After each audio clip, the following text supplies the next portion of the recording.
கிறிஸ்துவுக்குள் அன்பானவர்களே, இந்த நாளிலும் தியானத்துக்காக எடுத்துக்கொண்ட வார்த்தை, கர்த்தர் உங்களை ஆசீர்வதிப்பதற்கு முன் உடைக்கிறார், ஏன் தெரியுமா? பொதுவாக எல்லா மனிதர்களும் செழிப்பை விரும்புகிறார்கள், ஒரு நல்ல முன்னேற்றத்தை தங்களுடைய வாழ்க்கையிலே விரும்புகிறார்கள், இயங்குகிறார்கள். ஆனால் மிக சிலரே அதை புரிந்து கொள்கிறார்கள். இது அநேக இடங்களிலே சொல்லப்படுவது இல்லை. ஆனால் இன்றைக்கு ஆண்டவருடைய கிருபையினாலே நாம் இதை குறித்து இந்த நாளிலும் தியானிக்க இருக்கிறோம். தேவன் உங்களை ஆசீர்வதிக்க விரும்பும்போது அவர் ஒரு வெகுமதி, அதாவது கிஃப்டோடு கொடுத்து உங்களை தொடங்குவது இல்லை.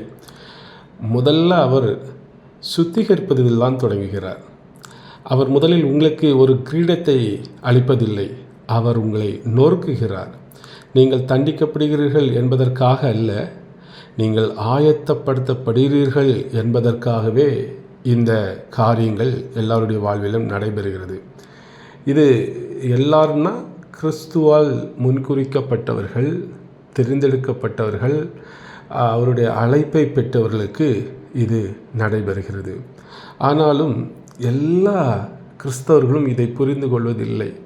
அநேக துன்பங்களிலே சோர்ந்து போகிறார்கள். வேதத்தில் ஆதியாகமத்திலிருந்து கடைசி வரை பார்க்கும்பொழுது எல்லா பரிசுத்தவான்களுக்கும் இந்த சம்பவம் நடந்திருக்கும். ஆபிரகாமை எடுத்தாலும் சரி, தாவீதை எடுத்தாலும் சரி, மோசேயை எடுத்தாலும் சரி, யோபு, எல்லாருக்கும் தெரியும். நொறுக்கப்பட்டார், பின் ஆசீர்வதிக்கப்பட்டார். ஆபிரகாம் எவ்வளோ நாட்கள் காத்திருந்து அவரும் ஏமாற்றப்பட்டது போல ஒரு காரியம், ஆனால் ஒரு பெரிய வெகுமதியை பெற்றார். தாவீது ஒரு பெரிய போராட்டத்தின் மத்தியிலே வாழ்ந்து பின் ராஜாவாக்கப்பட்டார். இதுதாங்க கிறிஸ்தவ வாழ்க்கை. ஆண்டவர் ஒரு மனிதை முன்குறிக்கிற பொழுது சுத்திகரிக்கிறார். அது நம் தவறாக கஷ்டம் இல்லை, ஏதோ அவ்வளோதான் வாழ்க்கை முடியதில்லை, அது ஒரு சுத்திகரிப்பின் பாதை.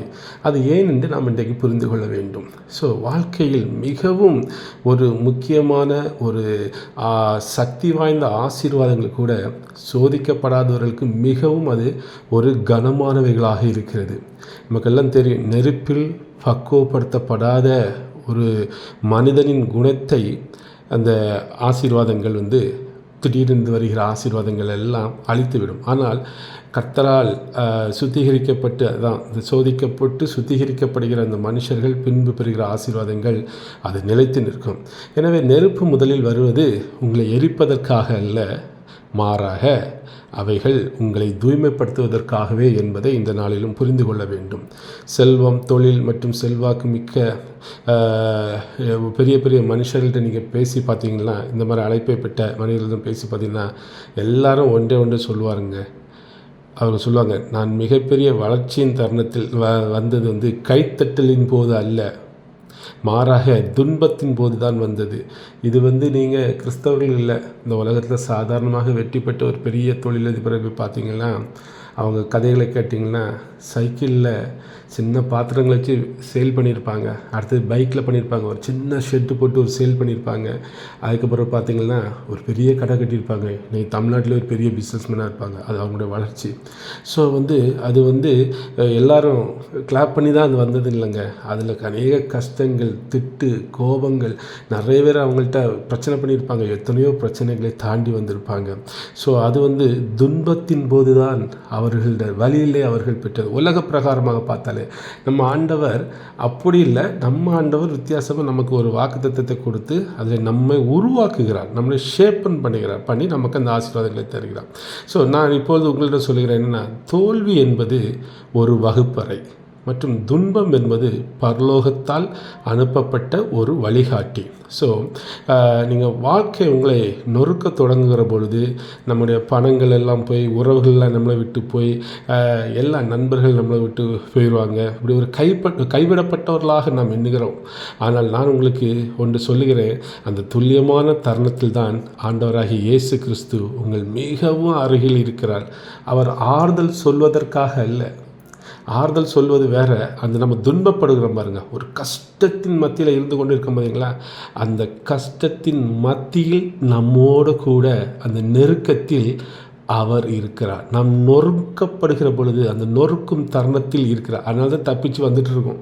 இல்லைன்னா நம்ம எந்த மனிதனும் இதில் தாங்க முடியாது, நம்ம விழுந்திருப்போம். புரியுங்களா?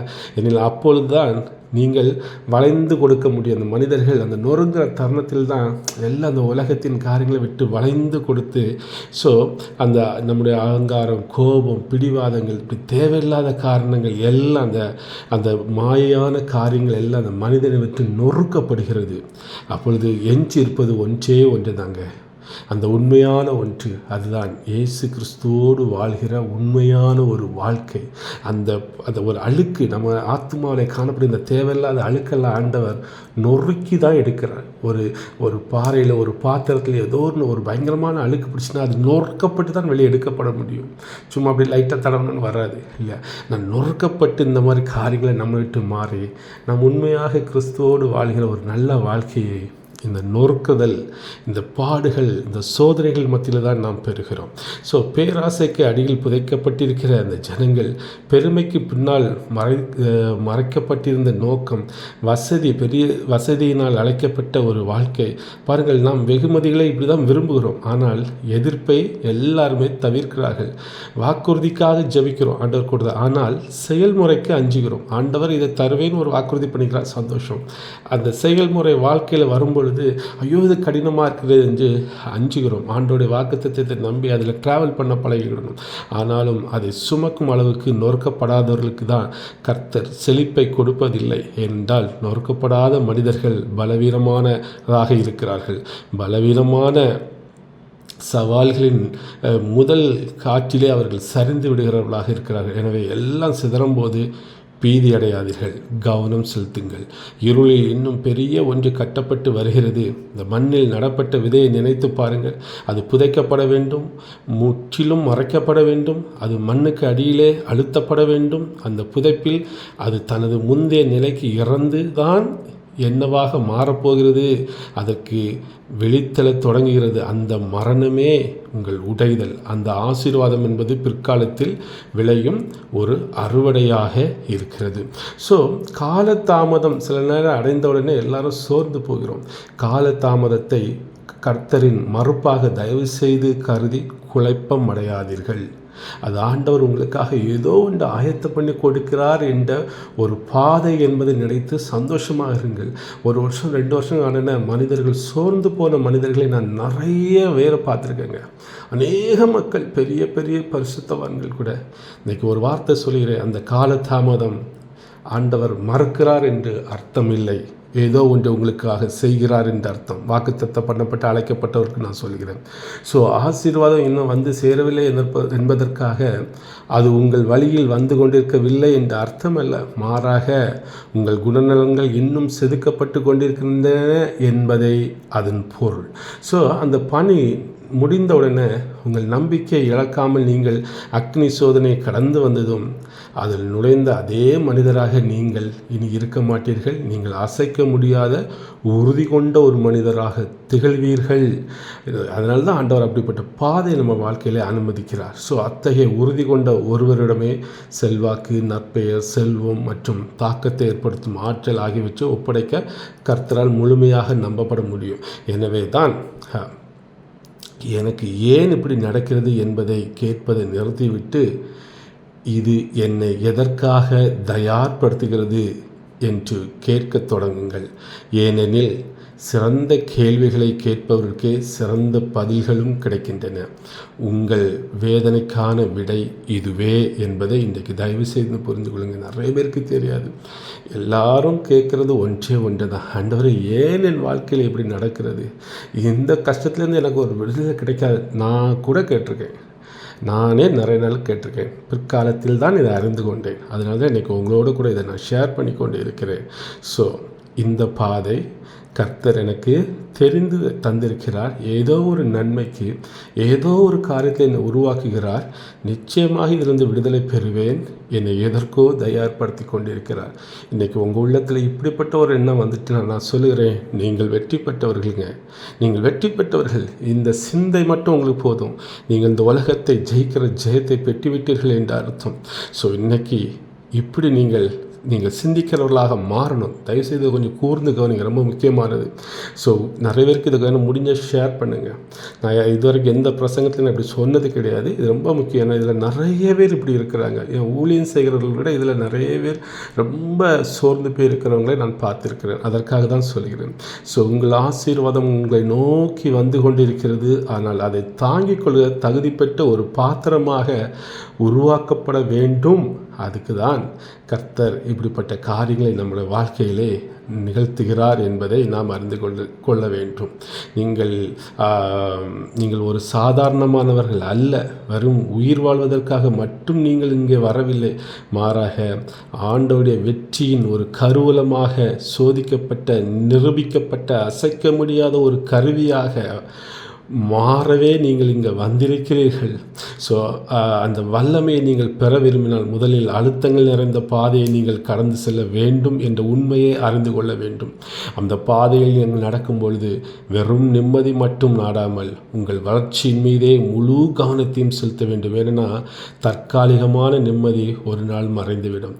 ஆனால் சோதனைகளால் ஏற்படும் பண்பு செம்மையானது, அது நிரந்தரமானது. ஒரு முறை நீங்கள் அவ்வாறு செம்மைப்படுத்திவிட்டால் சந்தேகம், பயம், விமர்சனம் எது வந்தாலும் அதை உங்களுக்கு தாங்கிக் கொள்ளும். நீங்கள் அதை ஈஸியாக கடந்து செல்ல முடியும். உங்கள் வேதனைகளை விட உங்கள் கனவுகளே மிக முக்கியமானவைகள் என்ற நிலையை நீங்கள் அடைய வேண்டும். உங்கள் தற்காலிக துன்பங்களை விட உங்கள் வாழ்வின் லட்சியமே மேலானது என்றும், உங்கள் பயத்தை விட உங்கள் நம்பிக்கையே வலிமையானது என்றும் நீங்கள் உணர வேண்டும். அதுதான் ரொம்ப முக்கியம். ஆண்டவர் விரும்புகிறது. கர்த்தர் உங்களை அழிப்பதற்காக உடைக்கவில்லை, மாறாக உங்களை ஆசீர்வதிப்பதற்காகவே அவர் உங்களை உடைக்கிறார். உலகம் வரையறுக்கும் மேலோட்டமான கைத்தட்டல்களாலும் நிலையற்ற பொருட்களாலும் அவர் உங்களை ஆசீர்வதிக்கப் போவதில்லை. மாறாக தெளிவு, வலிமை, குழப்பங்களை ஊடுருவி பார்க்கும் ஒரு தொலைநோக்கு பார்வை, சூழ்நிலைகளை சாராத மன அமைதி, விலை கொடுத்து வாங்க முடியாத அதிகாரம் மற்றும் அசைக்க முடியாத வாழ்வின் நோக்கம் ஆகியவற்றை கொண்டே அவர் உங்களை ஆசீர்வதிக்கப் போகிறார். அத்தகைய ஆசீர்வாதம் என்றும் நிலைத்திருக்கும். அந்த ஆசீர்வாதம் நீங்கள் உடைக்கப்பட்டு செம்மைப்படுத்தப்பட்ட பிறகே உங்களுக்கு கிடைக்கும் என்ற அந்த உண்மையை நீங்கள் அறிந்துவிட்டால், நீங்கள் இதற்கு உங்களை ஒப்புக் கொடுத்து விட்டால் தைரியமாக இதை கடந்து செல்ல முடியும். நீங்கள் கர்த்தரால் இந்த காரியத்தில் உடைக்கப்படுகிற பொழுது, அந்த கர்த்தரால் சுத்திகரிக்கப்படுகிற பொழுது, அது கடந்து வருகிற பொழுது நீங்கள் மற்ற மனிதர்களைப் போல இருக்க மாட்டீர்கள். உலகத்தில் மற்ற மனிதர்கள் சின்ன சோர்வு இருந்தால் சோர்ந்து போவாருங்க. அவங்களுக்கு தெரிஞ்சதெல்லாம் ஒன்று தான், உலகத்தில் 100 பேர் கைத்தட்டணும், ஒரு பெரிய ஒரு வசதியானவர்கள், இந்த ஒரு இப்போ நிறைய பணம் இருக்குது, பொருள் இருக்குது, அது மேலோட்டமான வாழ்க்கை. ஆனால் இங்கே அப்படி இல்லை. ஆண்டவரால் தேர்ந்தெடுக்கப்பட்ட மக்கள் அப்படி இல்லை.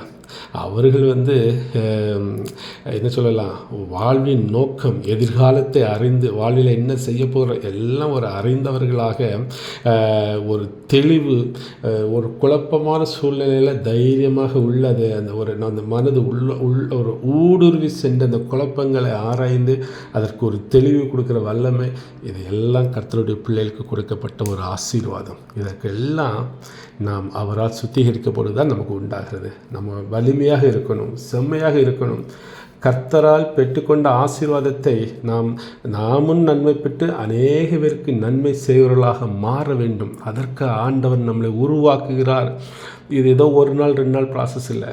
எனக்கு தெரிஞ்சு சில காலங்கள் சில மனிதனுடைய வாழ்வில் ஆகும். 5 வருஷம் ஆகலாம், 10 வருஷம் கூட ஆகலாம். ஸோ ஒரு குறிப்பிட்ட காலங்கள் இது கொடுக்கப்பட்டது. இதை மட்டும் நம்ம தெளிவாக நம்ம மைண்டில் பிடிச்சிக்கிட்டோம். இந்த சூழலில் கர்த்தர் மேல் நம்ம விசுவாசமாக இருந்துட்டோன்னு வச்சுங்களேன், இன்றைக்கு நான் சொல்லுகிறேன், இந்த வார்த்தையை கேட்குற ஒவ்வொருவருக்கும் ஒரு நற்செய்தி, நீங்கள் ஆசீர்வதிக்கப்பட்டவர்கள். சோர்ந்து போகாதீர்கள். சோர்ந்து போகாமல் நீங்கள் ஒரு ஆபிரகாமை போல விசுவாசத்திலே வளர்ச்சி பெற்றவர்களாகவும், யோபை போல ஆண்டவர் மீது நம்பிக்கை கொண்டவர்களாகவும், துன்பத்தின் மீது தாவீதை போல அவருடைய இருதயத்துக்கு ஏற்றவர்களாகவும் இந்த சோதனை காலங்களில் இருக்கும் பொழுது நிச்சயமாக சொல்லுகிறேன், உங்களுக்காக உருவாக்கப்பட்டு கொண்டிருக்கிற ஒரு பெரிய ஆசீர்வாதம் ஆண்டவர் சீக்கிரத்தில் தருவார். அதனால் நீங்கள் இன்றைக்கு அறிந்து கொள்ள வேண்டிய மிக பெரிதான ஒரு சத்தியம், கர்த்தர் உங்களை ஆசீர்வதிப்பதற்கு முன் உடைக்கிறார்.